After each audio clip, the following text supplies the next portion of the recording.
नमस्कार साथियों, मैं आपका डॉक्टर आशुतोष कुमार झा एक बार फिर एक नई टॉपिक के साथ। अभी अगस्त का महीना चल रहा है। बहुत ज़्यादा ठंडा गरम वेदर चल रहा है। बाहर बारिश हो रहा है, कभी धूप निकल रहा है। इन सभी कारण लोगों को ठंडा गरम लगने के कारण सर्दी खांसी जुकाम होना अनिवार्य है, फीवर होना अनिवार्य है। इसके लिए होमियो हर्बल का बहुत ही अच्छा प्रोडक्ट है, बहुत ही अच्छी दवा है।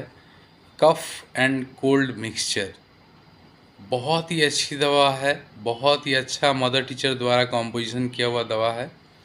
एक बार इस दवा को इस मौसम में ज़रूर प्रयोग करें। जिनको भी सर्दी खांसी बराबर ये समस्या लगी रहती हैं, वो सभी व्यक्ति इस दवा का प्रयोग कर सकते हैं। बहुत ही अच्छा रिजल्ट।